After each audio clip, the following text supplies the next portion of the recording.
السلام عليكم ورحمة الله وبركاته. الحمد لله رب العالمين والعاقبة للمتقين، والصلاة والسلام على أشرف الأنبياء والمرسلين وعلى آله وأصحابه أجمعين، أما بعد. قال الله تبارك وتعالى في قرآنه المجيد وفي فرقانه الحميد: رب أدخلني مدخل الصدق وأخرجني مخرج الصدق واجعلني من لدنك سلطانا نصيرا. وقال رسول الله صلى الله عليه وسلم: الإسلام يعلو ولا يعلى، أو كما قال عليه الصلاة والسلام. আমরা সবাই একবার দরুদ শরীফ পড়ি। اللهم صل على محمد وعلى آل محمد كما صليت على إبراهيم وعلى آل إبراهيم إنك حميد مجيد. اللهم بارك على محمد وعلى آل محمد كما باركت على إبراهيم وعلى آل إبراهيم إنك حميد مجيد. আল্লাহ রাব্বুল ইজ্জত, আপনারা বসেন দ্রুত। আল্লাহ রাব্বুল ইজ্জত ওয়াল জালালের লাখো কোটি শুকরিয়া আদায় করছি। আল্লাহ তাআলা আমাদেরকে অত্যন্ত দয়া করে মায়া করে মসজিদ ভিত্তিক সমাজ বিনির্মাণে মুসলিমদের করণীয় প্রশ্নোত্তর সহ ইসলামী সাহিত্য কেন্দ্র ইশাকের উদ্যোগে 2 দিন ব্যাপী তাফসিরুল কোরআন মাহফিলের দ্বিতীয় দিনে মাগরিবের নামাজের পর আল্লাহ তাআলা আমাদেরকে দুনিয়ার সকল কাজ থেকে ফারিগ করে আল্লাহ তাআলা আমাদেরকে জান্নাতের বাগানে আসার, বসার, কথা বলার, কথা শোনার তৌফিক দান করেছেন। আমরা সবাই একবার অন্তরের অন্তঃস্থল থেকে আল্লাহ রাব্বুল ইজ্জত ওয়াল জালালের দরবারে কালেমাতুশ শুকর আদায় করি, আলহামদুলিল্লাহ। মাত্র রমাদানুল মুবারক গিয়েছে, একটু কিপটামি না করে মন প্রাণ উজাড় করে উচ্চ আওয়াজে সবাই একবার পড়েন আলহামদুলিল্লাহ। আপনারা দ্রুত শেষ করেন, দ্রুত বসেন, এই পাশে আওয়াজ বন্ধ করেন। যেহেতু এটা তাফসিরুল কোরআন মাহফিল, কোরআনুল কারীমের সূরাতুল ইসরার 82 নম্বর আয়াত আমি আপনাদের সামনে তিলাওয়াত করেছি। এই আয়াতকে সামনে রেখে কিছু কথা আপনাদের সামনে পেশ করার চেষ্টা করব। আল্লাহ তাআলা আমাকে যেন ইখলাসের সাথে বিশুদ্ধ কথা বলার তৌফিক দান করেন। বলেন, পিছনে এত বড় এলইডি স্ক্রিন আছে, স্ক্রিনে দেখুক, আমাদের তো সুযোগ নাই, তাছাড়া ক্যামেরা লাগবে। আচ্ছা, সমস্যা নাই, আমাকে তো আপনারা দেখেনি, সমস্যা নাই। আর আমি কালো মানুষ, আমাকে না দেখলেও সমস্যা নেই। আর পিছনে এত বড় স্ক্রিন আছে, আমাকে দেখা যাচ্ছে, সমস্যা নেই। এজন্য আমরা আওয়াজ করব না, যে যেখানে আসি বসে যাই। আমি আপনাদের সামনে যে আয়াতে কারিমা তিলাওয়াত করেছি, সে আয়াতে কারিমায় নবী করিম সাল্লাল্লাহু আলাইহি ওয়াসাল্লাম একটা বিশেষ সময় বিশেষ দোয়া করেছেন। সেই বিশেষ সময়ের বিশেষ দোয়া, এই দোয়াকে সামনে রেখে কিছু কথা আমি আপনাদের সামনে পেশ করব। আমার অত্যন্ত শ্রদ্ধাভাজন বড় ভাই, আপনাদের এই এলাকার কৃতি সন্তান। প্রত্যেক মানুষের কিছু মানুষ এমন থাকে যে মানুষের সাথে সব বিষয়ে পরামর্শ করা যায়, সব বিষয় শেয়ার করা যায়। আমার খুবই শ্রদ্ধাভাজন, অত্যন্ত আপন মানুষ, কাছের মানুষ, বাংলাদেশের তারুণ্য দীপ্ত আলেমে দ্বীন এবং তরুণ প্রজন্মের খুবই কাছের একান্ত আপন মানুষ শেখ আব্দুল হাই মোহাম্মদ সাইফুল্লাহ হাফিজাহুল্লাহ। আল্লাহ তাকে সুস্থতার সাথে দীর্ঘ নেক হায়াত দান করুন। আল্লাহ তাকে আরো বেশি উম্মার স্বার্থে ইসলামের কাজ করার তৌফিক দান করুন। তিনি আমাকে এই মাহফিলে আসার হুকুম করেছেন, আমি এসেছি। আজকে কয়েকটা কথা বলবো, যদিও গতানুগতিক তাফসির আমি করব না, এখানে যেহেতু যুবকদের সংখ্যা বেশি, কয়েকটা কথা আমি আপনাদের সামনে বলবো। প্রথম একটা কথা বুঝেন, আমাদের নবী করিম সাল্লাল্লাহু আলাইহি ওয়াসাল্লাম হলেন সর্বশেষ নবী এবং সর্বশ্রেষ্ঠ নবী। নবী করিম সাল্লাল্লাহু আলাইহি ওয়াসাল্লামের শান কত, নবী করিম সাল্লাল্লাহু আলাইহি ওয়াসাল্লামের মর্যাদা কত, নবী করিম সাল্লাল্লাহু আলাইহি ওয়াসাল্লামের মাকাম কত, এগুলা বললে অনেক বলা যাবে। শুধু এতটুকু বুঝেন, আল্লাহ তাআলা পবিত্র কোরআনে বলেছেন, আলাম নাশরাহ লাকা সাদরাক ওয়া ওয়াদা'না আনকা বিজরাক আল্লাযী আনকাযা যাহরাক ওয়া রাফা'না লাকা যিকরাক। ভাই এসি ইকো বন্ধ করেন, স্বাভাবিক, একদম স্বাভাবিক রাখেন। আল্লাহ বলেন ওয়া রাফা'না লাকা যিকরাক, হাবিব আপনার সম্মান বগুড়ার মানুষ বাড়ানো লাগবে না, আপনার সম্মান বাংলাদেশের মানুষ বাড়ানো লাগবে না, আপনার সম্মান পৃথিবীর কেউ যদি না বাড়ায়, আপনার সম্মান পৃথিবীর কেউ যদি বর্ণনা না করে, আল্লাহ বলেন ওয়া রাফা'না লাকা যিকরাক, হাবিব আপনার সম্মান আমি আল্লাহ বুলন্দ করে দিয়েছি। কেমনে বুলন্দ করেছেন? হাদিসে কুদসিতে আছে, ইদা যুকিরতু যুকিরতা মাই। হাদিসে কুদসি বলা হয় যেটা আল্লাহর কথা, কিন্তু কোরআনে আসে নাই, আসতে হাদিসে, ওই হাদিসকে বলা হয় হাদিসে কুদসি। আমার নবীর সম্মানকে আল্লাহ কেমনে বুলন্দ করেছেন? আল্লাহ বলেন ইদা যুকিরতু যুকিরতা মাই। দুনিয়াতে আপনি যেখানে আল্লাহ পাবেন, আল্লাহর সাথে আপনি আমার হাবিবকে পাবেন। আপনি কালিমা তাইয়্যিবায় যাবেন, লা ইলাহা ইল্লাল্লাহ তাওহীদ পাবেন, সাথে আমার নবীর রিসালাত পাবেন, মুহাম্মাদুর রাসূলুল্লাহ। আপনি কালিমা শাহাদায় যাবেন, আশহাদু আল্লা ইলাহা ইল্লাল্লাহ, আমার আল্লাহর তাওহীদ পাবেন, সাথে আমার নবীর রিসালাত পাবেন, ওয়া আশহাদু আন্না মুহাম্মাদান আবদুহু ওয়া রাসূলুহু। আপনি আযানে যাবেন, আশহাদু আল্লা ইলাহা ইল্লাল্লাহ, আল্লাহর উলুহিয়ত পাবেন, আল্লাহর রুবুবিয়ত পাবেন, আল্লাহর ওয়াহদানিয়ত পাবেন, সাথে আমার নবীর রিসালাত পাবেন, আশহাদু আন্না মুহাম্মাদার রাসূলুল্লাহ। আপনি কবরে যাবেন, মার রাব্বুক ওয়া মা দীনুক, সাথে আমার নবীকে পাবেন, ওয়া মান হাযার রাজুলুল লাযী বুইসা ফীকুম। আপনি হাশরের মাঠে যাবেন, সরওয়ারে দু আলম দুনিয়া থেকে বিদায় নেওয়ার আগে আমাদেরকে বলে গিয়েছেন, আনা ফারাতুল লাকুম ইনদাল হাউযি ইয়াউমাল কিয়ামা। আমার উম্মাহ কিয়ামতের দিন হাউজে কাউসারে আমি তোদের অপেক্ষা করতে থাকব।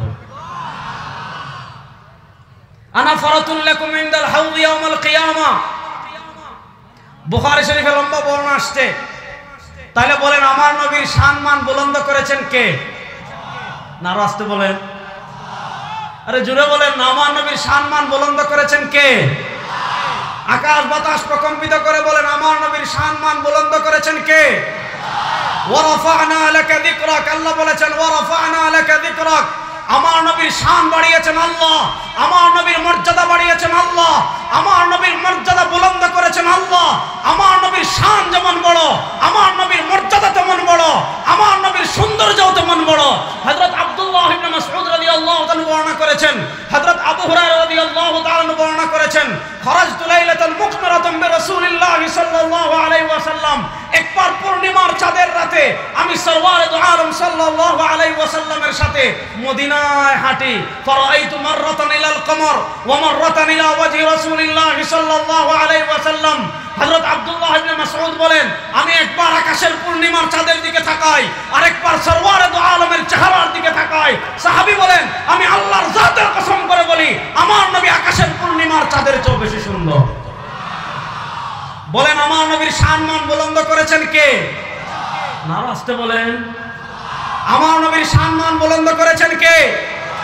যেই নবীর শান বুলন্দ করেছেন আল্লাহ, যেই নবীর মুকাম বুলন্দ করেছেন আল্লাহ, যেই নবীর মর্যাদা বুলন্দ করেছেন আল্লাহ, যেই নবীকে রাহমাতুল লিল আলামিন বানিয়েছেন আল্লাহ, যেই নবীকে শাফিউল মুযনিবিন বলেছেন আল্লাহ, ওই নবীকে যারা গালি দিবে, ওই নবীকে যারা সমালোচনা করবে, ওই নবীকে যারা খারাপ দৃষ্টিতে উপস্থাপন করবে, এদের চেয়ে বড় শয়তান আল্লাহর জমিনে আর কেউ না।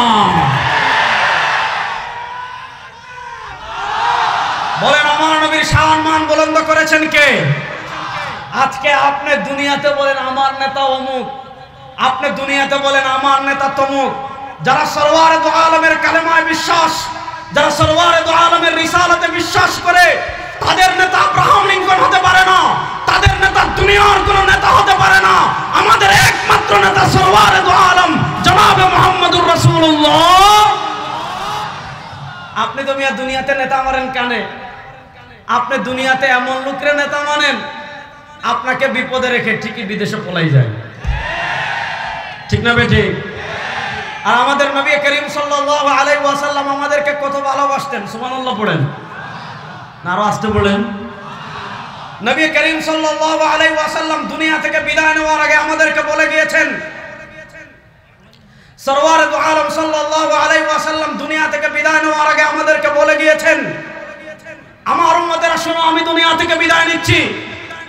আমার উম্মতেরা শোনো, আমি দুনিয়া থেকে চলে যাচ্ছি। আমার ইসলাম তোদের কাছে রেখে যাচ্ছি, আমার দান শহীদ করা আদর্শ তোদের কাছে রেখে যাচ্ছি। সরওয়ার দু আলম সাল্লাল্লাহু আলাইহি ওয়াসাল্লাম বলেন, আমার আমানত ঈমান নিয়ে আমার যে উম্মাহ কবরে আসতে পারবে, আমি নবী সুপারিশ করে তাকে জান্নাতে নিয়ে যাব। আল্লাহ নবীর সুপারিশে জান্নাতে যেতে চান কারা কারা? দেখে একটা হাত তোলেন তো। আল্লাহ নবীর সুপারিশে আমরা জান্নাতে যেতে চাই কি চাই না?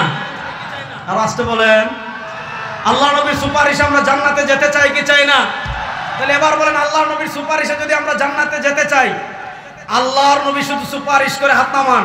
আল্লাহর নবী আমাদের, ভাই দ্রুত বসেন, আপনারা খুব দ্রুত বসেন, হ্যাঁ সময় নেবেন না, দ্রুত চটপট চটপট কথা বলবেন না, চুপচাপ বসে যান। হাদিস শুনেন, নবী করিম সাল্লাল্লাহু আলাইহি ওয়াসাল্লাম দুনিয়া থেকে বিদায় নেওয়ার আগে, নবী করিম সাল্লাল্লাহু আলাইহি ওয়াসাল্লাম দুনিয়া থেকে বিদায় নেওয়ার আগে বলে গিয়েছেন, তোরা চিন্তা করিস না, তোরা পেরেশান হইস না, আনা ফারাতুল লাকুম ইনদাল হাউদ ইয়াউমাল কিয়ামা। আজকে এখানে আল্লামা মামুনুল হক আসবেন, আজকে এখানে শেখ আহমদুল্লাহ আসবেন, আব্দুল হাই সাইফুল্লাহ সাহেব ফুল নিয়ে অপেক্ষা করতে আছে, তারা আসলে তাকে ফুল দিবে। নবী করিম সাল্লাল্লাহু আলাইহি ওয়াসাল্লাম আমাদেরকে বলে গিয়েছেন, তোরা চিন্তা করিস না, তোরা পেরেশানি হইস না, কিয়ামতের দিন হাউজে কাউসারে আমি তোদের জন্য ফুল নিয়ে অপেক্ষা করতে থাকবো। এক গ্রাম্য সহজ সরল সাহাবী ছিলেন। হাউজে কাউসার কি জানেন? ইমাম বুখারী রাহমাতুল্লাহ আলাইহি সহিহ বুখারীতে বলেছেন, সহিহ বুখারীতে হাদিস এনেছেন, নবী করিম সাল্লাল্লাহু আলাইহি ওয়াসাল্লাম বলেন, ওয়া আদাদু কুবিহি মিসলু আদাদিন নুজুম। সারা দুনিয়ার সব মানুষ মিলে আসমানের তারকা গুণে শেষ করতে পারবেন না।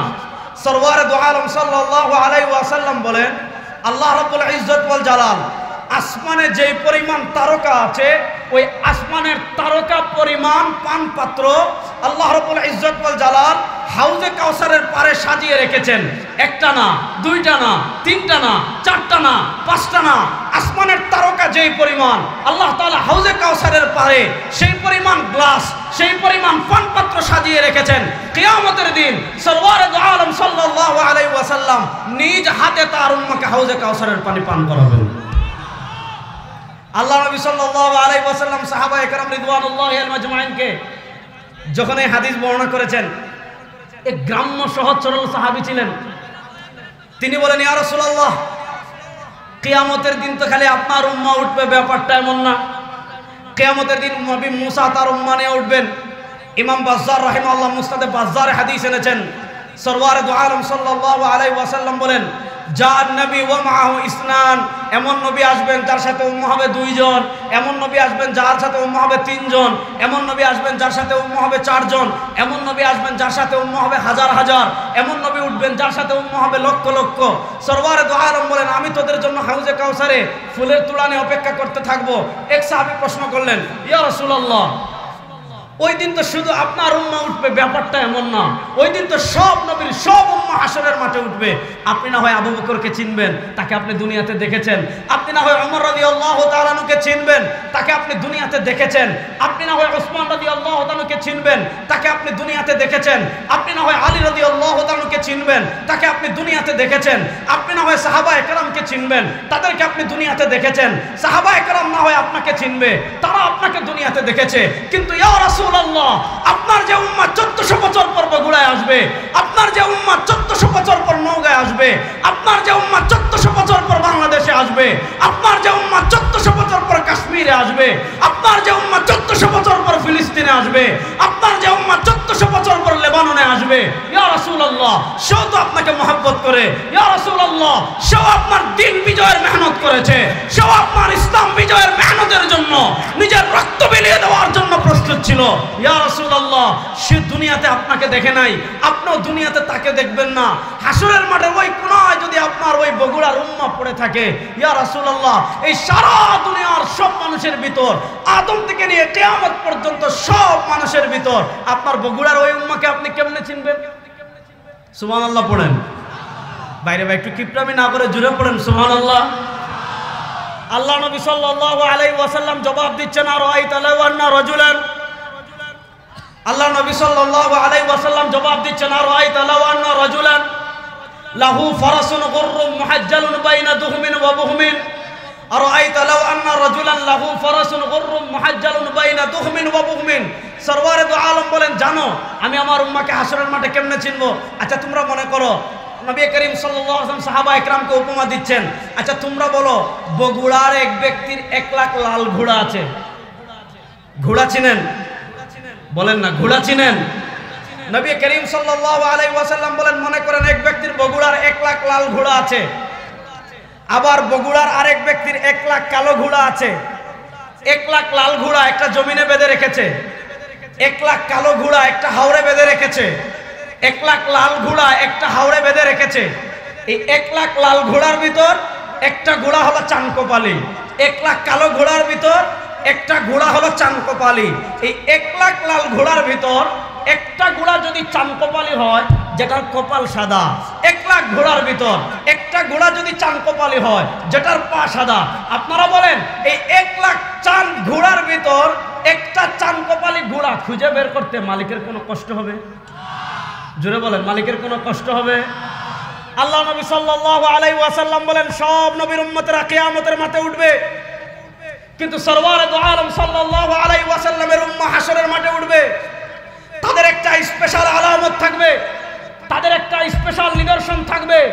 ইমাম বুখারী রাহিমাহুল্লাহ সহিহ বুখারীতে হাদিস এনেছেন, সরওয়ারে দু আলম সাল্লাল্লাহু আলাইহি ওয়াসাল্লাম বলেন, ইন্না উম্মতি ইউরাদুনা ইয়াওমাল কিয়ামাতি গুররাম মুহাজ্জালিনা মিন আসারিল ওয়াদু ফামান ইসতাতা আন ইউতিলা গুররাতাহু ফালইয়াফআল। এই যে বগুড়ার মুসলমান, এই যে দুপচাচিয়ার মুসলমান, এই যে বাংলাদেশের মুসলমান, সারা রাত প্রচন্ড শীতের মাঝে শেষ রাত্রে উঠে ফজরের নামাজ পড়ার জন্য ঠান্ডা পানি দিয়ে ওযু করেছে। এই যে এত সুন্দর মসজিদ, এই মসজিদে ফজরের নামাজ পড়ার জন্য এসে পানি দিয়ে ওযু করেছে, ওযু করতে হাত ধৌত করেছে, ওযু করতে পা ধৌত করেছে, ওযু করতে চেহারা ধৌত করেছে। সরওয়ারে দু আলম বলেন, এই যে ফজরের নামাজ পড়তে আমার উম্মাহ হাত ধৌত করেছে, চেহারা ধৌত করেছে, পা ধৌত করেছে, কিয়ামতের দিন তার হাত পা চেহারা নূরে তারকার মতো জ্বলজ্বল করতে থাকবে।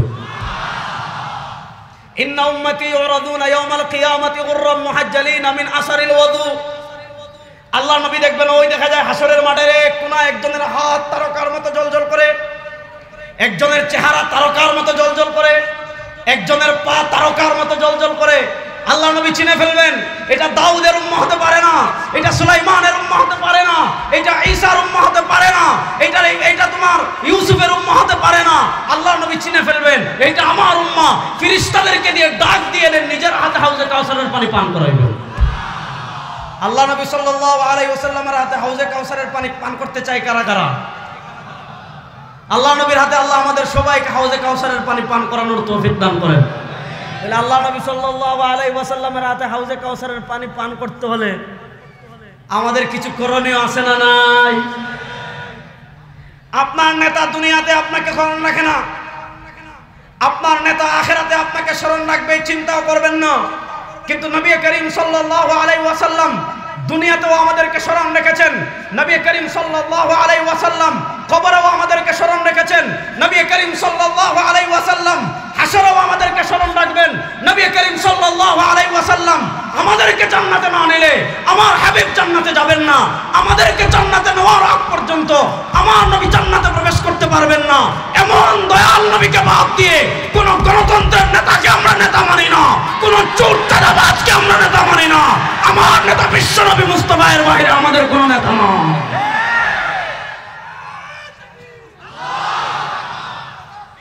বলেন, তোমার নেতা আমার নেতা। আরো আসতে বলেন। আরো 9 মাস আগে জয় বাংলা বললে ওই বগুড়া থেকে শোনা যেত। এখন আমার বিশ্বনবী মুস্তাফার আসতে কম। তোমার নেতা আমার নেতা, আরে দুই হাত তুলে বলেন তোমার নেতা আমার নেতা, তোমার নেতা আমার নেতা। আরে আমার নবী কেমন নবী জানেন? আমার নবী এমন নবী, আমাদেরকে আল্লাহর জাতের কসম করে বলেছেন, আমার রক্তমাখা ইসলাম তোদের কাছে রেখে যাচ্ছি, আমার দান শহীদ করে আদর্শ তোদের কাছে রেখে যাচ্ছি। সরওয়ারে দু আলম দুনিয়া থেকে বিদায় নেওয়ার আগে আমাদেরকে বলেছেন, আমার উম্মাহ শুন, মান কানা ফি কলবিহি মিসকালু হাববাতিন মিন খারদালিন মিন ঈমান। আমার যে উম্মাহ হাসরের মাঠে এমন অবস্থায় আসবে যার অন্তরে সরষের দানা পরিমাণ ঈমান আছে, আমার নবী বলেন আমি সুপারিশ করে তাকে জান্নাতে নিয়ে আসব। আজকে আপনি নেতা মানেন চুরদের, আজকে আপনি নেতা মানেন ডাকাতদের, আপনি আজকে নেতা মানেন যারা খুনিদের, আজকে আপনি নেতা মানেন চাঁদাবাজদের, আজকে আপনি নেতা মানেন টেন্ডারবাজদের। ওই খুনি চাঁদাবাজ টেন্ডারবাজদের রাজনীতি বাংলাদেশে আর চলতে দেওয়া হবে না ইনশাআল্লাহ।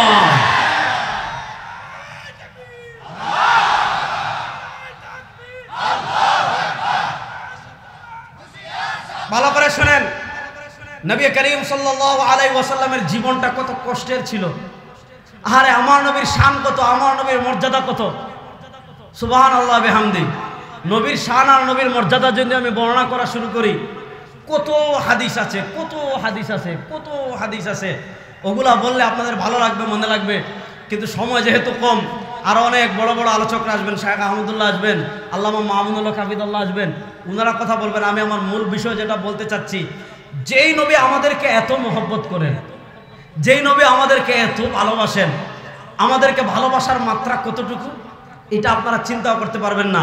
আমি দুই একটা হাদিস পড়লাম, আরেকটা হাদিস বলি। ইমাম বাজ্জার রাহিমাহুল্লাহ মুসনাদে বাজ্জারে এনেছেন। এই হাদিসটা পড়লে নবীকে কেন নেতা মানবেন, নবীর আদর্শকে কেন বাস্তবায়নের চেষ্টা করবেন, ইমাম বাজ্জার রাহিমাহুল্লাহ মুসনাদে বাজ্জারে এনেছেন। ইমাম হাইসামি মাজমুউল জাওয়াইদ এনেছেন। ইমাম মুনজিরি আত-তারগিব ওয়া তারহিবে হাদিস এনেছেন। আম্মাজান আয়েশা রাদিয়াল্লাহু তাআলা বলেন, লাম্মা রাআইতু রাসূলুল্লাহি সাল্লাল্লাহু আলাইহি ওয়াসাল্লাম হালাতা তিবিন ফাকুলতু ইস্তাগফির লি ইনদা রাব্বিক। আম্মাজান আয়েশা রাদিয়াল্লাহু তাআলা বলেন, আমি যেই দিন দেখতাম আল্লাহ নবী সাল্লাল্লাহু আলাইহি ওয়াসাল্লামের মনটা আজকে একটু ভালো, আম্মাজান আয়েশা রাদিয়াল্লাহু তাআলা বলেন, আমি যেদিন দেখতাম আল্লাহ নবী সাল্লাল্লাহু আলাইহি ওয়াসাল্লামের মনটা আজকে একটু ভালো, তিনি একটু হাসি খুশি অবস্থায় আছেন।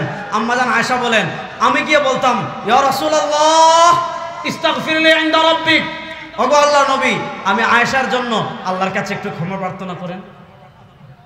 ফারাফা ইয়াদাই, আল্লাহ নবী হাত তুলতেন, দোয়া করতেন, আল্লাহুম্মা গফির লি আয়েশা মা তাকাদ্দামা মিন যামবিহা ওয়া মা তাআখার। আয় আল্লাহ, আপনার বান্দি আয়েশা যত গুনাহ আগে করেছে, যত গুনাহ পরে করবে, সব গুনাহ মাফ করে দেন। আম্মাজান আয়েশা তো খুশি। কেন খুশি জানেন? আম্মাজান আয়েশা তো খুশি এজন্য যে বন্দুকের গুলি মিস হতে পারে, তীরন্দাজের তীর মিস হতে পারে, সেনাবাহিনীর গুলি মিস হতে পারে, পুলিশের গুলি মিস হতে পারে, বিজেপির গুলি মিস হতে পারে, আল্লাহর নবীর কোন দোয়া আল্লাহ ফিরিয়ে দিতে পারেন? বলেন না, আল্লাহ নবীর কোন দোয়া আল্লাহ ফিরিয়ে দিতে পারেন? নবী করিম সাল্লাল্লাহু আলাইহি ওয়াসাল্লাম যখন আম্মাজান আয়েশার জন্য দোয়া করেন, আম্মাজান আয়েশা খুশি হয়ে যান। আল্লাহ নবী বলেন, ও আয়েশা, তুমি আশ্চর্য হচ্ছ, তোমার জন্য মাত্র একবার দোয়া করেছি। ও আয়েশা শোনো, ইন্নী আদউ লি উম্মতি ফি দুবুরি কুল্লি সালাত। আমার যে উম্মাহ 1400 বছর পর দুনিয়াতে আসবে, আমার যে উম্মাহ 1300 বছর পর দুনিয়াতে আসবে, আমার যে উম্মাহ 1200 বছর পর দুনিয়াতে আসবে, আমার ইতিম উম্মতের জন্য ও আয়েশা, তোমার জন্য যে দোয়া একবার করেছি, আমার ইতিম উম্মার জন্য এই দোয়া আমি প্রত্যেক নামাজে করে থাকি। এমন নবী আর পাবেন? আজকে সেই নবী কোথায়? আপনার জীবনে নবী নাই, আপনার পরিবারে নবীর আদর্শ নাই, আপনার সমাজে নবীর আদর্শ নাই, আপনার রাজনীতিতে নবীর আদর্শ নাই, আপনার সংবিধানে নবীর আদর্শ নাই, আপনার অর্থনীতিতে নবীর আদর্শ নাই, আপনার বিচার ব্যবস্থায় নবীর আদর্শ নাই, আপনার সংসদে নবীর আদর্শ নাই, আর আপনি নবীর সুপারিশ লাভ করে জান্নাতে যেতে চান? এত সহজ? ভালো করে বুঝেন, এবার মূল কোথায় চলে আসছে, ভালো করে বুঝেন। এমন মর্যাদাপূর্ণ নবীর জীবন দুই ভাগ, কাবলাল হিজরা, বাদাল হিজরা। হিজরতের আগের জীবন, হিজরতের পরের জীবন। নবী করিম সাল্লাল্লাহু আলাইহি ওয়াসাল্লামের হিজরতের আগের জীবন আপনারা জানেন। নবী করিম সাল্লাল্লাহু আলাইহি ওয়াসাল্লাম কত কষ্ট করেছেন, নবী করিম সাল্লাল্লাহু আলাইহি ওয়াসাল্লাম কত অত্যাচার সহ্য করেছেন, নবী করিম সাল্লাল্লাহু আলাইহি ওয়াসাল্লাম কত জুলুম সহ্য করেছেন। সাহাবায়ে কেরাম একবার হাবশায় হিজরত করেন, আবার হাবশায় হিজরত করেন। নবী করিম সাল্লাল্লাহু আলাইহি ওয়াসাল্লামকে কত কষ্টই কাফেররা দিয়েছে, নবী করিম সাল্লাল্লাহু আলাইহি ওয়াসাল্লামকে কত জুলুমই কাফেররা করেছে। আল্লাহ নবী সাল্লাল্লাহু আলাইহি ওয়াসাল্লাম যখন আম্মাজান খাদিজা মারা গেলেন, আম্মাজান খাদিজা রাদিয়াল্লাহু তাআলা আনহা আল্লাহ নবীর ঘরের ছায়া ছিলেন, আর আল্লাহ নবী সাল্লাল্লাহু আলাইহি ওয়াসাল্লামের বাহিরের ছায়া ছিলেন তার চাচা আবু তালেব। কেন বাহিরের ছায়া ছিলেন? কারণ আবু তালেব নেতা কিসিমের ছিলেন, তিনি নেতা ছিলেন, নেতার বাতিজা, সবাই তাকে ভয় পায়, অত্যাচার করলে যদি নেতা বিগড়ে যায়, এজন্য অত্যাচার করতে একটু রয়েছে অত্যাচার করত। কিছুদিনের ভিতর আম্মাজান খাদিজাতুল কুবরা রাদিয়াল্লাহু তাআলা আনহা মারা গেলেন। আল্লাহ নবী সাল্লাল্লাহু আলাইহি ওয়াসাল্লামের ঘরের সান্ত্বনা দূর হয়ে গেল। তার চাচা আবু তালেব মারা গেলেন। কাফেররা এবার নেতা তো নাই, নেতার বাতিজাকে অত্যাচারের মাত্রা বাড়িয়ে দিয়েছে, অত্যাচারের মাত্রা বাড়িয়ে দিয়েছে।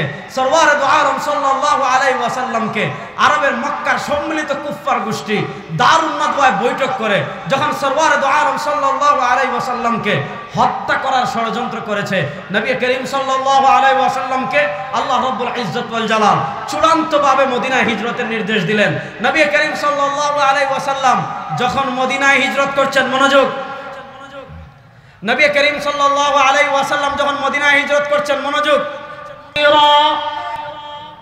রব্বি আয় আমার রব, কত মায়ার ডাক দিচ্ছেন, রব্বি আয় আমার রব, আদখিলনি মুদখালা সিদক, আমাকে মদিনায় প্রবেশ করান শান্তিতে নিরাপদে, ওয়া আখরিজনি মুখরাজা সিদক, আমাকে মক্কা থেকে বের করেন নিরাপদে শান্তিতে।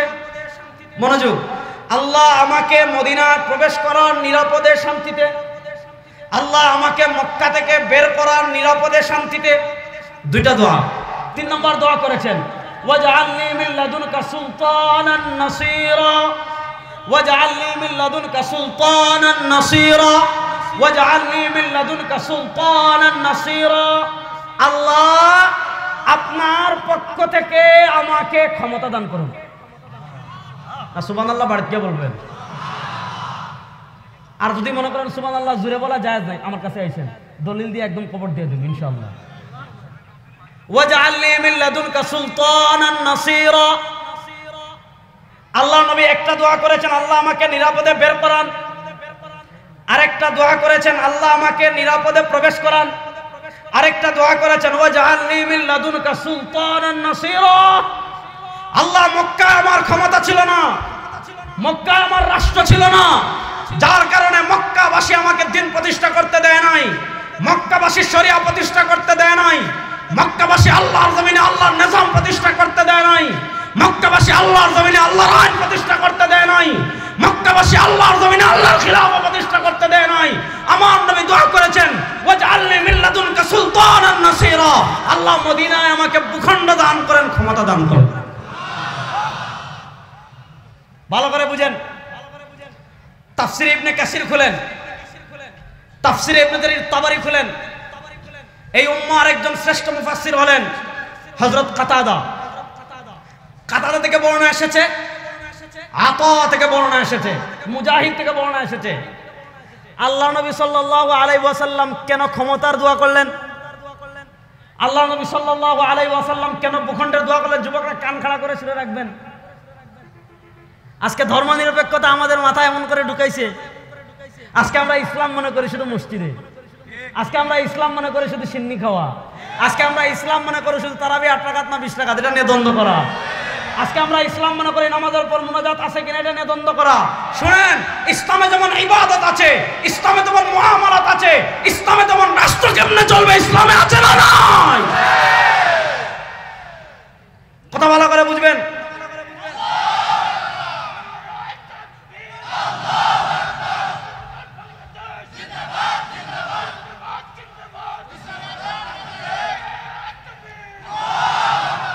মুরব্বীর এত করে বুঝতেছে যে আমরা সব কি ওয়াজ করতেছে। সুতরাং শুনেন, নবী করিম সাল্লাল্লাহু আলাইহি ওয়াসাল্লাম ক্ষমতার দোয়া কেন করেছেন? কাতাদা রাহিমাহুল্লাহ ব্যাখ্যা করেছেন, মুজাহিদ ব্যাখ্যা করেছেন, তাফসীর ইবনে কাসিরে পাবেন, তাফসীর ইবনে জারীর তাবারিতে পাবেন। তারা বলেছেন লিইকামাতি ফরাইদিল্লাহ ওয়া লিইকামাতি হুদুদিল্লাহ ওয়া লিইকামাতি দীনিল্লাহ ওয়া লিইকামাতি শারাইইল্লাহ। নবী করিম সাল্লাল্লাহু আলাইহি ওয়াসাল্লাম মক্কি জীবনে দিন প্রতিষ্ঠা করতে পারেন নাই, মক্কি জীবনে ইসলামের ফরজ অনেক বিধান প্রতিষ্ঠা করতে পারেন নাই। মক্কি জীবনে আল্লাহ যে হুদুদাত দিয়েছেন, আমাদের দেশে 52 বছর হয়েছে, এই 52 বছরে আমরা অনেক নেতা দেখেছি, 52 বছরে অনেক আইন দেখেছি, 52 বছরে অনেক শাসকের পরিবর্তন দেখেছি। খুন বন্ধ হয় নাই, চাঁদাবাজি বন্ধ হয় নাই, টেন্ডারবাজি বন্ধ হয় নাই, দুর্নীতি বন্ধ করতে পারে না। কেন পারে নাই ভালো করে বুঝেন। আল্লাহ নবী সাল্লাল্লাহু আলাইহি ওয়াসাল্লাম মক্কি জীবনে দেখেছেন, আল্লাহ যে বিধান দিয়েছেন এটা বাস্তবায়ন করতে হলে, আল্লাহ যে দ্বীন দিয়েছেন এটা বাস্তবায়ন করতে হলে, আল্লাহ যে শরীয়ত দিয়েছেন এটা বাস্তবায়ন করতে হলে, আল্লাহ যে বিধানাবলী দিয়েছেন এটা বাস্তবায়ন করার জন্য ক্ষমতা লাগবে, ভূখণ্ড লাগবে, রাজত্ব লাগবে। এজন্য আমার নবী মদিনায় যাওয়ার সময় দোয়া করেছেন, ওয়াজআলনি মিন লাদুনকা সুলতানান নাসীরা, আল্লাহ আমার জন্য একটা ভূখণ্ড দান করেন, পড়েন সুবহানাল্লাহ। এবার আসেন, একটা ভূখণ্ড ইসলামিক ভূখণ্ড হয় কখন? একটু গভীর আলোচনা বুঝবেন। ইবনে খালদুনের কিতাবে পাবেন, ইবনে ওয়াজির আল ইয়ামানির কিতাবে পাবেন। আমাদের উপমহাদেশের একজন শীর্ষ আলেম ছিলেন, আমাদের সিলেটের আল্লামা মুশাহিদ বায়ুমপুরী রাহিমাহুল্লাহ, তার কিতাব ফাতহুল কারীম ফি সিয়াসাতিন নবীল আমিনে পাবেন। একটা ভূখণ্ড, ইসলামী ভূখণ্ড হলে 4টা জিনিস লাগে। হুসুলুল আরদ, একটা ভূখণ্ড লাগবে, একটা মানচিত্র লাগবে। 2 নম্বর তাইফা মুমিনা, একটা ঐক্যবদ্ধ মুমিন সম্প্রদায় লাগবে। 3 নম্বর নাসবুল ইমাম, মুসলিম শাসক লাগবে। 4 নম্বর নিফাদ শরিয়া, ইনফাদ শরিয়া। এই জমিন সৃষ্টি করেছেন কে? না রাস্তে বলেন, আর রাস্তে বলেন, আমাদের রব কে? আলহামদুলিল্লাহ রাব্বিল আলামিন। আমাদের রব লাত হতে পারে না, আমাদের রব মানাত হতে পারে না, আমাদের রব দুর্গা হতে পারে না, আমাদের রব চন্দ্র হতে পারে না, আমাদের রব সূর্য হতে পারে না। আলহামদুলিল্লাহ রাব্বিল আলামিন। আমাদের রব একমাত্র বলেন না, আমাদের রব একমাত্র। এবার কথা বুঝেন, রব কাকে বলে? রব হতে হলে 4টা জিনিস লাগে, সৃষ্টি, রিজিক, মৃত্যু, মৃত্যুর পর পুনরায় জীবন। আপনি কোরআন যদি ভালো করে পড়েন দেখবেন আল্লাহ রাব্বুল ইজ্জত ওয়াল জালাল কোরআনের পাতায় পাতায় পাতায় পাতায় নিজে তার পরিচয় তুলে ধরেছেন। আল্লাহ তার পরিচয় তুলে ধরতে গিয়ে বলেছেন, আল্লাহুল্লাযী খালাকাকুম। তোমাদের আল্লাহর পরিচয় জানো। আল্লাহর 1 নম্বর পরিচয়, আল্লাহ সৃষ্টি করেছেন। আল্লাহ শুধু সৃষ্টি করেন নাই, সুম্মা রাযাকাকুম, আল্লাহ সৃষ্টি করে তোমাদেরকে রিজিক দিয়েছেন। আল্লাহ শুধু রিজিক দেন নাই, সুম্মা ইউমীতুকুম, আল্লাহ তোমাদেরকে মৃত্যু দিবেন। আল্লাহ শুধু মৃত্যু দিবেন না, সুম্মা ইউহয়িকুম, মৃত্যুর পর আবার পুনরায় তোমাদেরকে সৃষ্টি করেছেন। আল্লাহ মৃত্যুর পর আবার পুনরায় তোমাদেরকে সৃষ্টি করবেন। আল্লাহ আল্লাহ এরপরে বলেন, হাল মিন শুরাকাইকুম মান ইয়াফআলু যালিক। তোরা যারা ডোনাল্ড ট্রাম্পের রব মানিস, তোরা যারা মোদির রব মানিস, তোরা যারা আব্রাহাম লিঙ্কনের রব মানিস, তোরা যারা মূর্তির রব মানিস, তোরা যারা তারকার রব মানিস, তোরা যারা চন্দ্রের রব মানিস, তোরা যারা সূর্যের রব মানিস, হাল মিন শুরাকাইকুম মান ইয়াফআলু যালিক। তারা সৃষ্টিও করতে পারবে না, রিজিক দিতেও পারবে না, মৃত্যুও দিতে পারবে না, মৃত্যুর পরে আবার সৃষ্টিও করতে পারবেন না। এই সব যেহেতু করেছেন আল্লাহ, সুতরাং আমাদের রব কে? আরো আসতে বলেন, আরো আসতে বলেন। আমার বড় ভাই এলাকায় আসলে, আমার বড় ভাই এলাকার মানুষ যদি এরকম আওয়াজ দেয়, আমার এলাকায় 200 মানুষ হলে এর চেয়ে জুড়ে বলবে। চ্যালেঞ্জ, রমজান পরে বাইরে দাওয়াত দিব ইনশাআল্লাহ, আগামী রমজান পরে। এখন বলে গেলাম, বলেন আমাদের রব কে? আসমানের মালিক, না আসতে বলেন, আসমানের মালিক, জমিনের মালিক, চন্দ্রের মালিক, সূর্যের মালিক। আসমানের মালিক আল্লাহ, জমিনের মালিক আল্লাহ, চন্দ্রের মালিক আল্লাহ, সূর্যের মালিক আল্লাহ, তারকার মালিক আল্লাহ, সব কিছুর মালিক আল্লাহ। সুতরাং জমিনে আইন চলবে আল্লাহ, কারো বাপের আইন আর বাংলাদেশে চলতে দেওয়া হবে না।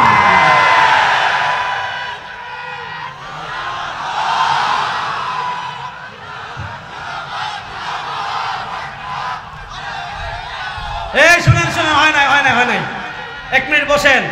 আল কোরআনের আলো ঘরে ঘরে জ্বালো না, ঘরে ঘরে 52 বছর জ্বালছি, 52 বছর ঘরে জ্বেলেছি। এবার নতুন বাংলাদেশের সংসদে কোরআনের আলো জ্বালবো, এবার নতুন বাংলাদেশে হাইকোর্টে কোরআনের আলো জ্বালবো।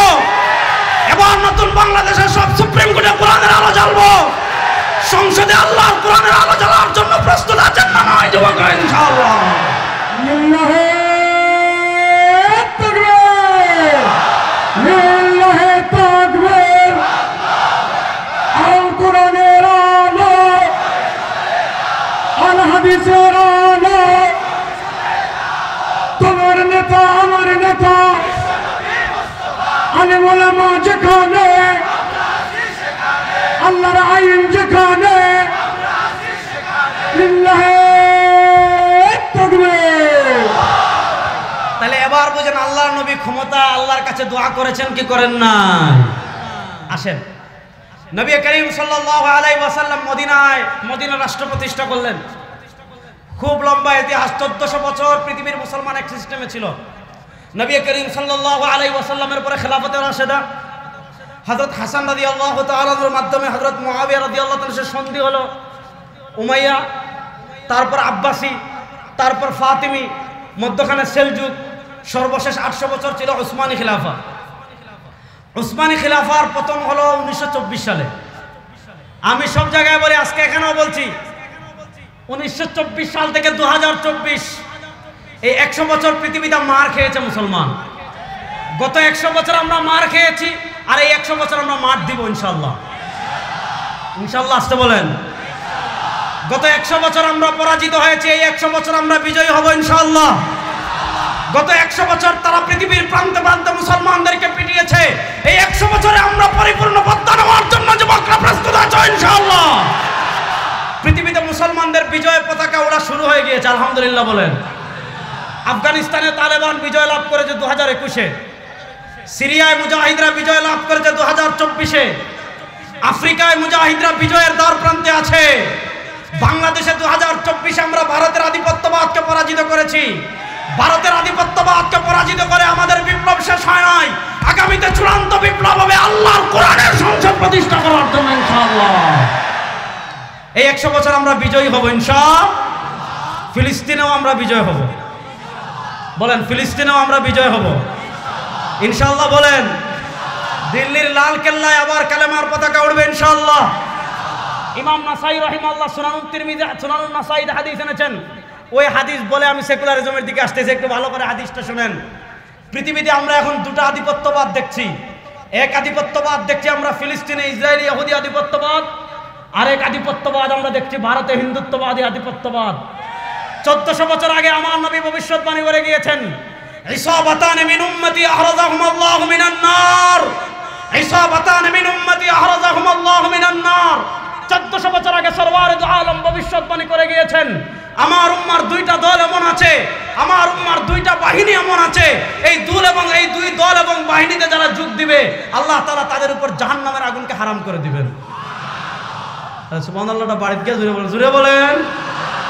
তাহলে যে দুই বাহিনীতে যোগ দিলে জাহান্নামের আগুন হারাম, এই দুই বাহিনীর এক বাহিনী ইসাবাতুন তাগজু ফিল হিন্দ, হিন্দুস্তানে যারা হিন্দুত্ববাদী আধিপত্যবাদী শক্তির বিরুদ্ধে লড়াই করবে, আরেক আধিপত্যবাদী ইহুদিবাদী আধিপত্যবাদী শক্তির বিরুদ্ধে দিমাশকে যারা লড়াই করবে আল্লাহ তাআলা তাদের উপর জাহান্নামের আগুনকে হারাম করে দিবেন। পৃথিবীতে ইহুদিবাদী আধিপত্যবাদ যত শক্তিশালী হোক না কেন, হিন্দুত্ববাদী আধিপত্যবাদ যত শক্তিশালী হোক না কেন, আল্লাহর জাতের কসম করে বলি, সব আধিপত্যবাদকে পরাজিত করে মুসলমানরা বিজয় হবে ইনশাআল্লাহ। ইনশাআল্লাহ জোরে বলেন না ইনশাআল্লাহ। আধিপত্যবাদী শক্তি আপনি ওপারে থাকেন, আপনার গুন্ডামি সীমান্তের ওপারে করেন, আপনাদের গুন্ডামি সীমান্তের ওপারে শুনেন, যারা গরুর মুদ খায় আর যারা গরুর দুধ খায় তারা কখনো সমান না। যারা গরুর পেশাব খায় আর যারা গরুর মগজ খায় তারা কখনো সমান না। আমরা সংখ্যায় কম হতে পারি, কিন্তু মনে রাখবেন এদেশে মুসলমান আছে 16 কোটি। এই 16 কোটি মুসলমানের একটা অস্ত্র আছে, যে অস্ত্রের নাম আল্লাহু আকবার। ভারত যদি আমাদের দেশের দিকে হাত বাড়ায়, ভারতের কালো হাত ভেঙে দেওয়ার জন্য যুবকরা প্রস্তুত আছো?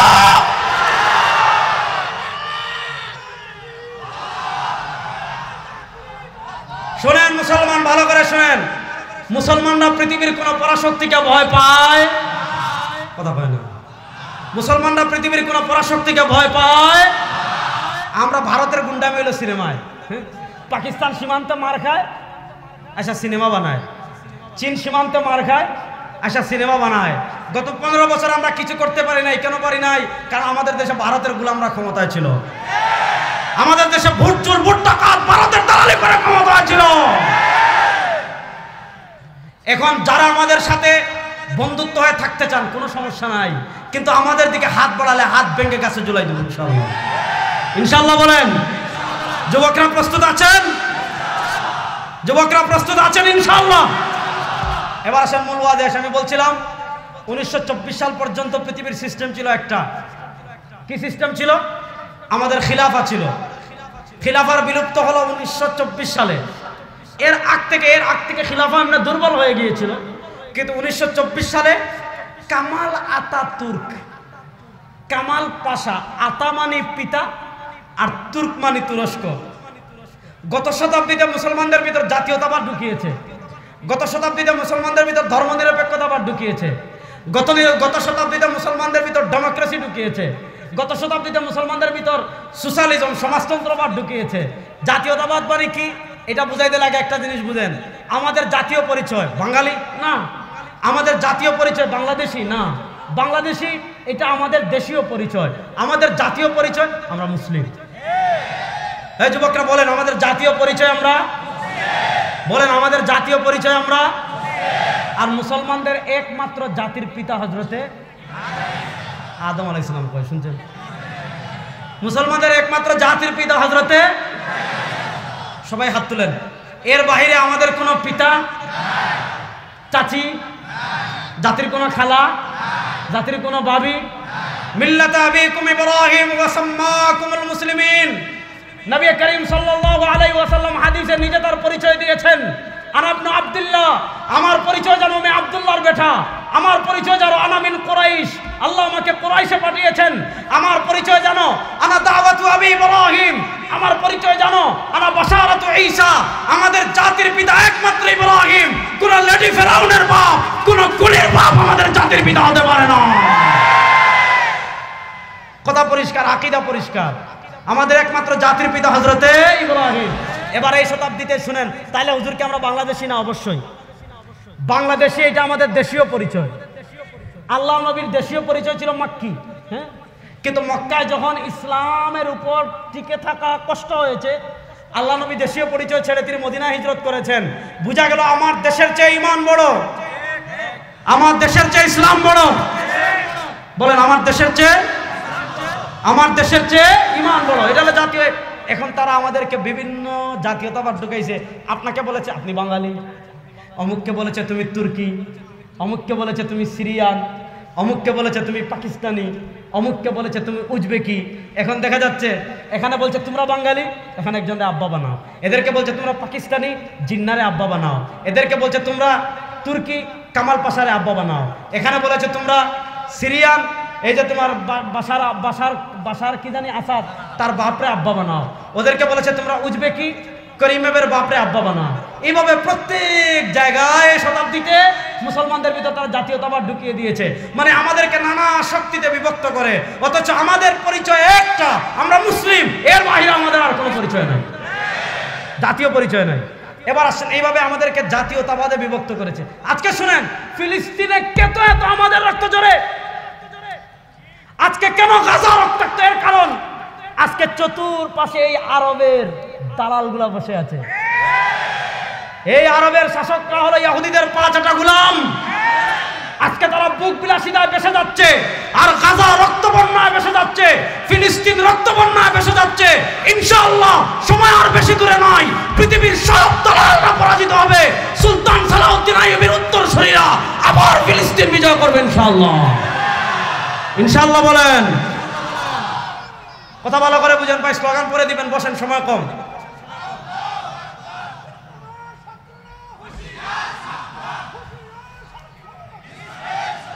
আসেন এবার আসেন, একটা ঢুকিয়েছে জাতীয়তাবাদ, এটার চেয়ে আরো বড় যেটা ঢুকিয়েছে এটার নাম হলো সেকুলারিজম, ধর্মনিরপেক্ষতা। এই ধর্মনিরপেক্ষতা নিয়ে সংক্ষিপ্ত আলাপ দিয়ে আমি আজকে আমার বক্তব্য শেষ করব। ধর্মনিরপেক্ষতা কি? আমাদের বর্তমান পৃথিবীর সবচেয়ে বড় আলেমদের একজন আমার দাদা উস্তাদ শেখুল ইসলাম জাস্টিস মুফতি মোহাম্মদ তাকি উসমানী হাফিজাহুল্লাহ, আল্লাহ তাকে নেক হায়াত দান করুন। হযরত শেখুল ইসলাম জাস্টিস মুফতি মোহাম্মদ তাকি উসমানী হাফিজাহুল্লাহ, তিনি হাকিমুল উম্মত আল্লামা আশরাফ আলী থানভী রাহিমাহুল্লাহ, পাকিস্তান প্রতিষ্ঠার বুদ্ধিবৃত্তিক অন্যতম নেতা ছিলেন। হাকিমুল উম্মত আল্লামা আশরাফ আলী থানভী রাহিমাহুল্লাহ তার রাজনৈতিক চিন্তাধারা নিয়ে তিনি একটা কিতাব লিখেছেন, আল্লামা তাকি উসমানী, সামান্য 60-70 পৃষ্ঠার বই, অনেক গুরুত্বপূর্ণ। যে বইয়ের নাম হলো হাকিমুল উম্মতকে সিয়াসি আফকার। যারা তরুণ আছেন, এটা বাংলা অনুবাদ হয়েছে, এটা পড়বেন। হাকিমুল উম্মতের রাজনৈতিক দৃষ্টিভঙ্গি। সেই বইয়ে তিনি খ্রিস্টানদের রাজ্য পরিচালনার একটা মৌলিক মূলনীতি বর্ণনা করেছেন। খ্রিস্টানদের রাজ্য পরিচালনা অর্থাৎ আমরা যে রাষ্ট্রগুলোকে, যেমন ইউরোপের যে রাষ্ট্রগুলোকে আমরা খ্রিস্টান রাজ্য হিসাবে চিনি, খ্রিস্টান দেশ হিসাবে চিনি, খ্রিস্টান রাষ্ট্র হিসাবে চিনি, খ্রিস্টান রাজ্য পরিচালনার একটা মৌলিক মূলনীতি কি ছিল? হাকিমুল উম্মত আল্লামা আশরাফ আলী থানভী রাহিমাহুল্লাহ লিখেছেন, মুফাক্কির ইসলাম মাওলানা সৈয়দ আবুল হাসান নদভী রাহিমাহুল্লাহ লিখেছেন, শেখুল ইসলাম জাস্টিস মুফতি মোহাম্মদ তাকি উসমানী হাফিজাহুল্লাহ লিখেছেন, খ্রিস্টান রাজ্য পরিচালনার একটা মৌলিক মূলনীতি ছিল কায়সার কায়সার, গির্জা গির্জা। মনোযোগ, খ্রিস্টান রাজ্য পরিচালনার একটা মৌলিক মূলনীতি ছিল কায়সার কায়সার, গির্জা গির্জা। গির্জা মানে তাদের মসজিদ, কায়সার মানে তাদের রাষ্ট্র।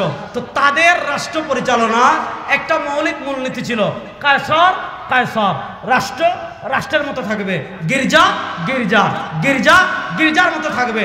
অর্থাৎ আপনি ধর্ম পালন করতে চাচ্ছেন, গির্জায় যান। আপনার ব্যক্তি জীবনে ধর্ম পালন করতে চাচ্ছেন, গির্জায় যান। আপনার পরিবারে ধর্ম পালন করতে চাচ্ছেন, গির্জায় যান। আপনার বাচ্চাদেরকে নিয়ে ধর্ম পালন করতে চাচ্ছেন, গির্জায় যান। ধর্ম গির্জার মধ্যে থাকবে। কায়সার, রাষ্ট্র কেমনে চলবে? গির্জা মাথা কামাবে না।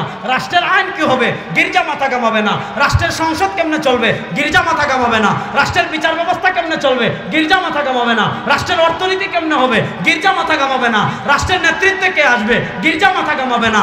রাষ্ট্র কার সাথে যুদ্ধ করবে? গির্জা মাথা কামাবে না। রাষ্ট্র কার সাথে সন্ধি করবে? গির্জা মাথা কামাবে না। রাষ্ট্র কোন পথে চলবে? গির্জা মাথা কামাবে না। তাহলে প্রশ্ন হলো, ধর্ম থাকবে কোথায়? ধর্ম থাকবে গির্জায়। আচ্ছা বলেন, ধর্ম শুধু গির্জায় থাকবে, রাষ্ট্রে ধর্ম থাকবে না, এই চিন্তাটা মুসলমানদের না খ্রিস্টানদের? আরো আসতে বলেন, আরো আসতে বলেন, জুড়ে বলেন, এই চিন্তাটা মুসলমানদের না খ্রিস্টানদের? এবার আসেন, খ্রিস্টানদের এই চিন্তা মুসলমানদের ভিতর কেমনে ঢুকছে? হাকিমুল উম্মত আল্লামা আশরাফ আলী থানভী রাহিমাহুল্লাহ লিখেছেন, শেখুল ইসলাম জাস্টিস মুফতি মোহাম্মদ তাকি উসমানী লিখেছেন, মুফাক্কির ইসলাম মাওলানা সৈয়দ আবুল হাসান আলী নদভী রাহিমাহুল্লাহ লিখেছেন, ওই চিন্তাটা মুসলমানদের ভিতর যে জুব্বা পরে ঢুকেছে, ওই চিন্তাটা মুসলমানদের ভিতর যে পোশাক পরে ঢুকেছে, ওই চিন্তাটা মুসলমানদের ভিতর যে লেবাস পরে ঢুকেছে, ওই চিন্তা, ওই পোশাকের নাম হলো সেকুলারিজম তথা ধর্মনিরপেক্ষতা। আসলে ধর্মনিরপেক্ষতা কি? শেখ আবু আব্দুল্লাহ মিসরি ধর্মনিরপেক্ষতার উপর লম্বা কিতাব লিখেছেন। যারা ধর্মনিরপেক্ষতা আবিষ্কার করেছে, ধর্মনিরপেক্ষতার ইংরেজিতে বলা হয় সেকুলারিজম। আপনি ডিকশনারি খুলেন, ডিকশনারিতে দেখবেন ধর্মনিরপেক্ষতার সংজ্ঞা কি দিয়েছে? গির্জার বৈপরীত্য ক্রমে রাষ্ট্র। অর্থাৎ গির্জার বিপরীত হবে রাষ্ট্র। গির্জা আলাদা, রাষ্ট্র আলাদা। ধর্ম আলাদা, রাষ্ট্র আলাদা। মসজিদ আলাদা, রাষ্ট্র আলাদা। এইটাকে বলা হয় সেকুলারিজম। তো এই সেকুলারিজম যারা আবিষ্কার করেছে, তারা সেকুলারিজমের ব্যাখ্যা করেছে কি? অর্থাৎ রাষ্ট্র থেকে ধর্মের ছায়া মুছে দিতে হবে, জীবন থেকে ধর্মের ছায়া মুছে দিতে হবে, অর্থনীতি থেকে ধর্মের ছায়া মুছে দিতে হবে, সংসদ থেকে ধর্মের ছায়া মুছে দিতে হবে, সংবিধান থেকে ধর্মের ছায়া মুছে দিতে হবে, রাষ্ট্র পরিচালনা থেকে ধর্মের ছায়া মুছে দিতে হবে, বিচার ব্যবস্থা থেকে ধর্মের ছায়া মুছে দিতে হবে। ধর্মনিরপেক্ষতা চায় সব জায়গা থেকে ধর্মের ছায়া মুছে দিতে, সেকুলারিজম চায় সব জায়গা থেকে ধর্মের ছায়া মুছে দিতে। আর ইসলাম কি মুছে যাওয়ার জন্য এসেছে না বিজয়ী হওয়ার জন্য এসেছে? হুয়াল্লাযী আরসালা রাসূলাহু বিল হুদা, হুয়াল্লাযী আরসালা রাসূলাহু বিল হুদা ওয়া দীনিল হাক্কি লিইয়ুযহিরাহু আলাদ দীন কুল্লি। ধর্মনিরপেক্ষতা চায়, সেকুলারিজম চায় সব জায়গা থেকে ধর্মের ছায়া মুছে দিতে, আর ইসলাম চায় সব জায়গায় ধর্মকে বিজয় করতে। সুতরাং যারা কালেমা পড়বে তারা কখনো ধর্মনিরপেক্ষতায় বিশ্বাসী হতে পারে না। এবার একটা মাসালা দেখ, কঠিন। ঈমান ভঙ্গের একটা আধুনিক কারণ বলি, শুনেন যুবকরা। আপনারা বিরক্ত হচ্ছেন? বিরক্ত হচ্ছেন? আমার ওয়াজ কিন্তু এখনো শুরুই হয় নাই, ধৈর্য নিয়ে বসেন। সময় বেশি নষ্ট করবো না, দুষ্টামি করলাম। শুনেন, আমরা জানি মাজারে সিজদা দিলে ঈমান থাকে না যায়? যায়। মাজারে মান্নত করলে ঈমান থাকে না যায়? আল্লাহ ব্যতীত কাউকে সিজদা দিলে ঈমান থাকে না যায়? এগুলা ঈমান ভঙ্গের কারণ আমরা তো জানি, কিন্তু ঈমান ভঙ্গের আরেকটা কারণ আমি বলি। এই দেখেন, আমি আপনাদের কাছে একটা বই নিয়ে এসেছি। এই বইয়ের নাম হলো মাকালাতুল কাউসারি। মাকালাতুল কাউসারি পৃথিবী বিখ্যাত একজন আলেম ছিলেন আল্লামা জাহিদ কাউসারি রাহিমাহুল্লাহ। তিনি 1371 হিজরিতে ইন্তেকাল করেছেন, আজ থেকে প্রায় 80 বছর আগে। আমাদের জাতীয় মসজিদ বায়তুল মুকাররমের যিনি খতিব, আমার উস্তাদে মুহতারাম, আমার মতে বাংলাদেশের তিনি সবচেয়ে বড় আলেম। আপনারা দ্বিমত করতেই পারেন, সমস্যা নাই। মাওলানা মুহাম্মদ আব্দুল মালিক হাফিজাহুল্লাহ, তার উস্তাদ হলেন সৌদি আরবের শেখ আব্দুল ফাত্তাহ আবু গুদ্দা রাহিমাহুল্লাহ। শেখ আব্দুল ফাত্তাহ আবু গুদ্দা রাহিমাহুল্লাহ ইন্তেকাল করেছেন 1317 হিজরিতে। আর শেখ আব্দুল ফাত্তাহ আবু গুদ্দা রাহিমাহুল্লাহ তার উস্তাদ, অর্থাৎ আমার দাদা উস্তাদের উস্তাদ আল্লামা জাহিদ কাউসারি রাহিমাহুল্লাহ। আল্লামা জাহিদ কাউসারি রাহিমাহুল্লাহ তিনি ইন্তেকাল করেছেন 1371 হিজরিতে। অনেক বড় আলেম ছিলেন, পৃথিবী বিখ্যাত একজন আলেম ছিলেন আল্লামা জাহিদ কাউসারি রাহিমাহুল্লাহ। তিনি অনেকগুলো ছোট ছোট প্রবন্ধ লিখেছেন, অনেকগুলো ছোট ছোট মাকালা লিখেছেন।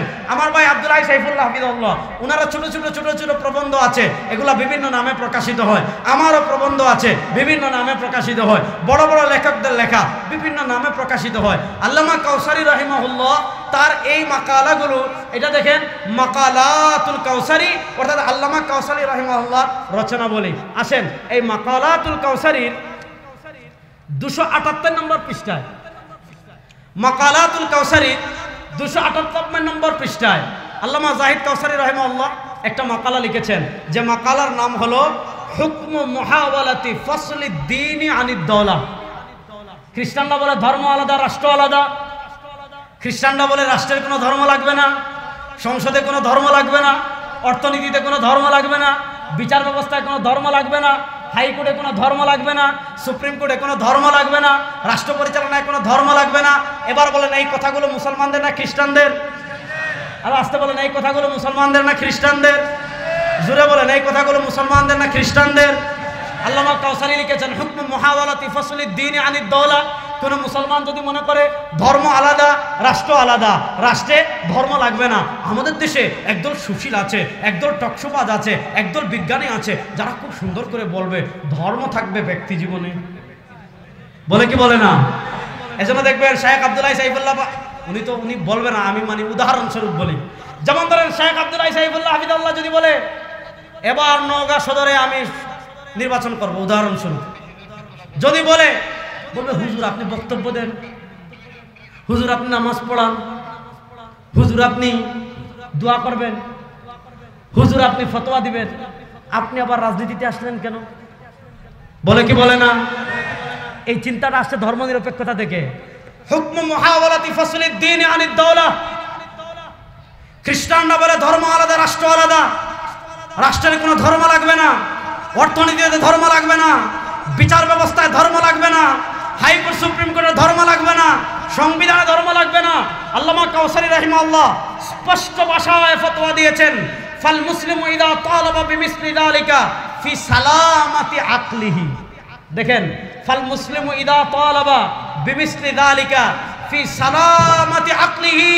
আল্লামা কাউসারি রাহিমাহুল্লাহ বলেন, কোন মুসলমান যদি সুস্থ মস্তিষ্কে এই কথা বলে রাষ্ট্রের ধর্ম লাগবে না, সংসদে ধর্ম লাগবে না, অর্থনীতিতে ধর্ম লাগবে না, বিচার ব্যবস্থায় ধর্ম লাগবে না, আল্লামা কাউসারি রাহিমাহুল্লাহ বলেছেন কোন মুসলমান যদি সুস্থ মস্তিষ্কে এই কথা বলে তার ঈমান থাকবে না, সে কাফের হয়ে যাবে। তাহলে বলেন রাষ্ট্রের ধর্মের প্রয়োজনীয়তা আছে না নাই? এবার এই খ্রিস্টানদের চিন্তাটা আমাদের মাথায় তারা ঢুকিয়ে দিয়েছে ধর্মনিরপেক্ষতা দিয়ে। ধর্মনিরপেক্ষতা মানে সেকুলারিজম। আমাদেরকে শিখিয়েছে ধর্ম থাকবে মসজিদে, আমাদেরকে শিখিয়েছে ধর্ম থাকবে ওয়াজ মাহফিলে, আমাদেরকে শিখিয়েছে ধর্ম থাকবে খানকায়, আমাদেরকে শিখিয়েছে ধর্ম থাকবে মাদ্রাসায়, আমাদেরকে শিখিয়েছে ধর্ম থাকবে শুক্রবারে নামাজের পর গরম জিলাপি খাওয়ার সময়, আমাদেরকে শিখিয়েছে ধর্ম থাকবে ওয়াজ মাহফিলে। হ্যাঁ, ওয়াজ মাহফিলেও ধর্ম, ঠিক আছে, সমস্যা নাই। মসজিদেও ধর্ম, ঠিক আছে, সমস্যা নাই। মাদ্রাসায় ধর্ম ঠিক আছে, সমস্যা নাই, কিন্তু আমার ইসলাম আর অন্যান্য ধর্মের পার্থক্যের জায়গাটা কোথায় এটা বুঝেন। আমাদের ইসলাম ধর্ম আর অন্যান্য ধর্মের পার্থক্যের জায়গাটা বুঝেন। এই পার্থক্যের জায়গাটা বুঝতে তারপর সংবিধান থেকে একটা বিষয় বলে আমি আজকে আপনাদের থেকে বিদায় নেব। হিন্দু ধর্ম আর আমাদের ধর্মের পার্থক্যের জায়গা আগে বুঝেন। হিন্দু ধর্ম অনুষ্ঠান নির্ভর ধর্ম। অনুষ্ঠান নির্ভর ধর্ম মানে পূজা নির্ভর ধর্ম। পূজা নির্ভর ধর্ম মানে যখন পূজার সময় আসবে মূর্তি বানাবেন, পূজা করবেন, প্রসাদ নির্মাণ করবেন, প্রসাদ বানাবেন, খাবেন, 3-4 দিন নাচ গান করবেন, তারপর মূর্তি নিয়ে একদিন নদীতে ফেলাই দিবেন। আপনি পরিপূর্ণ ধার্মিক। কেমনে? তার ধর্ম মাথা কামায় না, যেভাবে মন চায় হাঁটো। সে খাবে কেমনে? তার ধর্ম মাথা কামায় না, যেভাবে মন চায় খাও। সে ঘুমাবে কেমনে? তার ধর্ম মাথা কামায় না, যেভাবে মন চায় ঘুমাও। সে বাথরুমে যাবে কেমনে, বের হবে কেমনে? তার ধর্ম মাথা কামায় না, যেভাবে মন চায় বের হও। সে রাজনীতি করবে কেমনে? তার ধর্ম মাথা কামায় না, যেভাবে মন চায় করো। সে ব্যবসা করবে কেমনে? তার ধর্ম মাথা কামায় না, যেভাবে মন চায় ব্যবসা কর। সে রাষ্ট্র চালাবে কেমনে? তার ধর্ম মাথা কামায় না, যেভাবে মন চায় রাষ্ট্র চালা। সে সংসদ চালাবে কেমনে? তার ধর্ম মাথা কামায় না, যেভাবে মন চায় সংসদ চালা। সে বিচার করবে কেমনে? তার ধর্ম মাথা কামায় না, যেভাবে মন চায় বিচার কর। সে সংসদ চালায়, সে তোমার সংবিধান লিখবে কেমনে? তার ধর্ম মাথা কামায় না, যেভাবে মন চায় সেভাবে সংবিধান লেখ। এর বিপরীত আমাদের ইসলাম, এর বিপরীত আমাদের ইসলাম, এর বিপরীত আমাদের ইসলাম। আমি হাঁটবো কেমনে? ইসলামে আছে না নাই? আর আসতে বলেন, আরো আসতে বলেন। আমি হাঁটবো কেমনে? ইসলামে আছে না নাই? আমি খাবো কেমনে? ইসলামে আছে না নাই? আমি ঘুমাবো কেমনে? ইসলামে আছে না নাই? আমি বাথরুমে যাবো কেমনে, বের হবে কেমনে? ইসলামে আছে না নাই? আমি ব্যবসা করবো কেমনে? ইসলামে আছে না নাই? তবে আমি রাজনীতি করবো কেমনে? এটা ইসলামে নাই। বুঝা বলেন। আমি রাজনীতি করবো কেমনে? এটা ইসলামে আছে না নাই? আমি সংসদ চালাবো কেমনে? এটা ইসলামে নাই। হ্যাঁ, বুঝা বলেন। আমি রাষ্ট্র চালাবো কেমনে? ইসলামে আছে না নাই? আমাদের হাইকোর্ট সুপ্রিম কোর্ট কেমনে চলবে? ইসলামে আছে না নাই? আমাদের সংসদ কেমনে চলবে? ইসলামে আছে না নাই? 52 বছর ধর্ম নিরপেক্ষতা দেখেছেন, 52 বছর সোশ্যালিজম দেখেছেন, 52 বছরে গণতন্ত্র দেখেছেন। এবার ইসলামের বাংলাদেশ দেখার জন্য প্রস্তুত আছেন?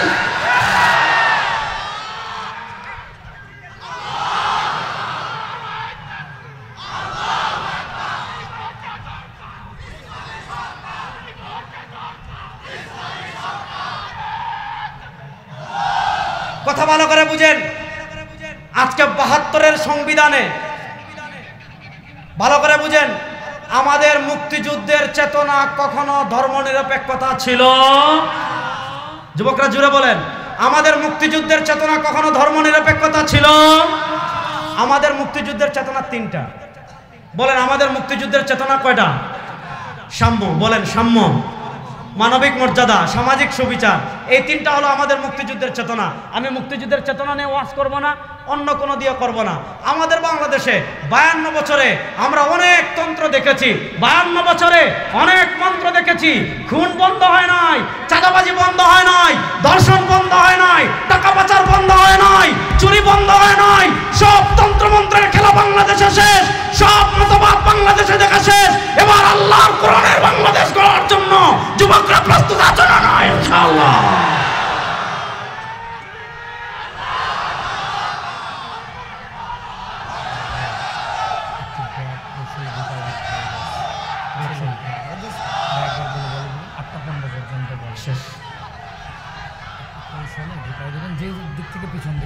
শোনেন মুসলমান, শুনেন মুসলমান, এবার একটা হাদিস বলে, হাদিসটা শুনেন।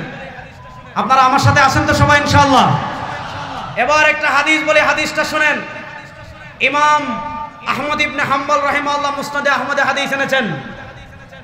ইমাম আহমদ ইবনে হাম্বল রাহিমাহুল্লাহ মুসনাদে আহমদে হাদিস এনেছেন। হযরত আবু উমামা বাহিনী রাদিয়াল্লাহু তাআলা থেকে হাদিস। ইমাম শেখ শুআইব আল-নাউতি এটাকে সহিহ বলেছেন, আরো অনেক ইমামগণ এটাকে সহিহ বলেছেন। নবী করিম সাল্লাল্লাহু আলাইহি ওয়াসাল্লাম বলেন, লাতুন কাদান্না উরাল ইসলাম উরওয়াতান উরওয়া ইদান তাকাদাত মিনহা উরওয়া তাশাব্বাসান নাস বিল্লাতি তালিহা আউয়ালুহুম নাকদান আল হুক ওয়া আখিরুহুম নাকদান as-সালাহ। নবী করিম সাল্লাল্লাহু আলাইহি ওয়াসাল্লাম বলেন, এই উম্মার উপরে এমন একটা সময় আসবে এই উম্মার উপরে এমন একটা কাল আসবে, এই উম্মার উপরে এমন একটা যুগ আসবে, এখানে শেখ আব্দুল্লাহ সাইফুল্লাহ সাহেবের অনুসারীরা এবং আপনাদের এলাকার মানুষেরা শেখ আব্দুল্লাহ সাইফুল্লাহ সাহেবের তত্ত্বাবধানে এখানে একটা স্টেজ করেছে। একটা খুঁটি, দুইটা খুঁটি, তিনটা খুঁটি, চারটা খুঁটি, পাঁচটা খুঁটি, ছয়টা খুঁটি, 7টা, 8টা, 9টা, 10টা, ধরেন এই স্টেজটা দাঁড় করাতে 10টা খুঁটি আছে। আপনি একটা খুঁটি এখান থেকে তুলে ফেলেছেন, স্টেজ ভাঙবে না, দুর্বল হয়ে যাবে। আরেকটা তুলবেন, এই পাশ কাত হয়ে যাবে, আরেকটা তুলবেন, এই পাশ কাত হয়ে যাবে, আরেকটা তুলবেন, এলইডি সহ ভেঙ্গে আবরার সাহেবের মাথার উপর পড়বে কি পড়বে না? শুনেন, এখানে একটা প্যান্ডেল যেমন অনেকগুলো খুঁটির উপর দাঁড়িয়ে আছে, ইসলাম ধর্ম তেমন অনেকগুলো স্তম্ভ এবং খুঁটির উপর দাঁড়িয়ে আছে। এই চেয়ারে 4টা হাতল আছে, ইসলামের তেমন অনেকগুলো হাতল আছে। আজ থেকে 1400 বছর আগে সরওয়ারে দু আলম সাল্লাল্লাহু আলাইহি ওয়াসাল্লাম বলে গিয়েছেন, আমার উম্মার উপর এমন একটা সময় আসবে, আমার উম্মার উপর এমন একটা কাল আসবে, আমার উম্মার উপর এমন একটা যুগ আসবে, লাতুন কাদান্না উরাল ইসলাম উরওয়াতান উরওয়া, ইসলামের স্তম্ভ একটা একটা করে ভেঙে ফেলা হবে। ইদান তাকাদাত মিনহা উরওয়া, একটা স্তম্ভ ভেঙে ফেলা হবে। তাশাব্বাসান নাস বিল্লাতি তালিহা, মানুষ পরেরটা ধরবে, আরেকটা ভাঙবে, আরেকটা ধরবে, আরেকটা ভাঙবে, আরেকটা ধরবে, আরেকটা ভাঙবে, আরেকটা ধরবে। আউয়ালুহুম নাকদান আল হুক, প্রথম স্তম্ভ পাবে ক্ষমতা, ক্ষমতা থেকে ইসলামকে বিদায় করবে, বিচার ব্যবস্থা থেকে ইসলামকে বিদায় করবে। ওয়া আখিরুহুম নাকদান আস-সালাহ, আর সর্বশেষ যে স্তম্ভ ভাঙবে সেটা হলো নামাজ। গত 100 বছর পৃথিবীর প্রান্তে প্রান্তে নানা জাতিতে আমাদেরকে বিভক্ত করে, আমাদের ভিতর ডেমোক্রেসি ঢুকিয়ে দিয়ে, আমাদের ভিতর ন্যাশনালিজম ঢুকিয়ে দিয়ে, আমাদের ভিতর সোশ্যালিজম ঢুকিয়ে দিয়ে, আমাদের ভিতর ধর্মনিরপেক্ষতা ঢুকিয়ে দিয়ে ইসলামকে বিদায় করে পৃথিবীর প্রান্তে প্রান্তে তারা মুসলমানদের উপর অত্যাচার করেছে। সব তন্ত্রমন্ত্রের খেলা পৃথিবীতে শেষ হয়ে গিয়েছে। আল্লাহর সিংহরাই বাংলাদেশেও কালেমার পতাকা উড়াবে ইনশাআল্লাহ। কালেমার পতাকা উড়াতে রেডি আছেন তো ইনশাআল্লাহ? বাংলাদেশের সংসদে আল্লাহর কোরআনের বিধান বাস্তবায়ন করার জন্য, আমার নবীর বিধান বাস্তবায়ন করার জন্য, আল্লাহর কোরআনের বিধান বাস্তবায়ন করার জন্য রক্ত দিতে কারা কারা রেডি আছেন?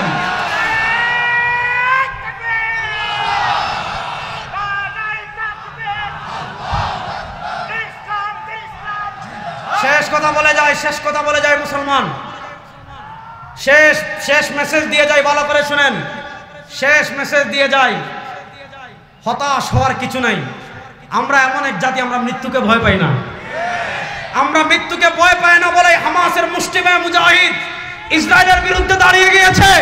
আমরা এমন এক জাতি, মৃত্যুকে ভয় পাই না বলে তালেবান আমেরিকার বিরুদ্ধে দাঁড়িয়ে গিয়েছে। প্রয়োজন যদি হয় ভারতের বিরুদ্ধে দাঁড়ানোর জন্য প্রস্তুত আছেন।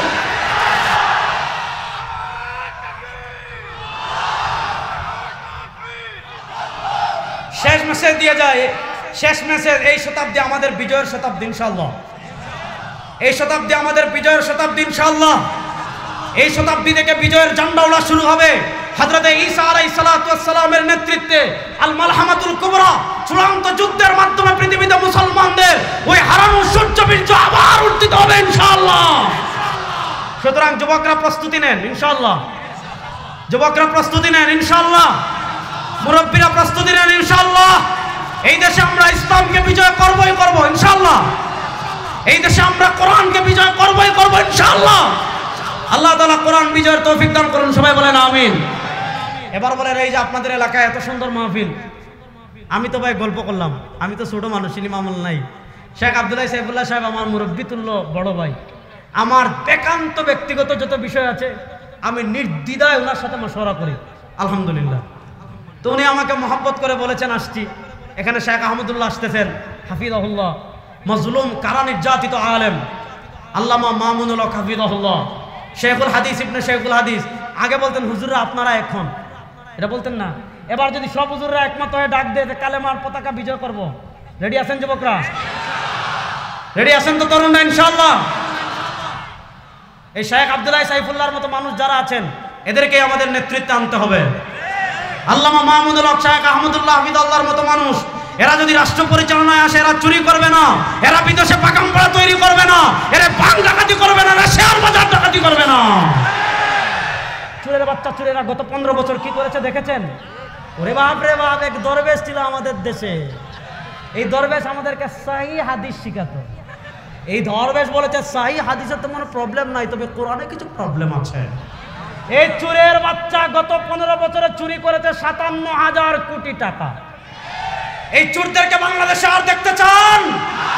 এই চোররা বিদেশে তো তাও শেখ হাসিনা শাড়ি পরে পলাইতে পারছে।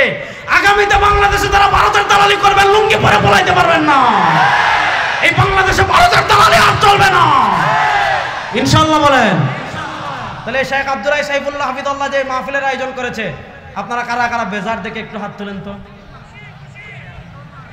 দেখি, কারা কারা খুশি হাত তুলেন তো। নারায়ে তাকবীর। আমরা সবাই রাসূল সেনা। আরে জোরে বলেন না, দুই হাত নাড়াই বলেন, আমরা সবাই রাসূল সেনা।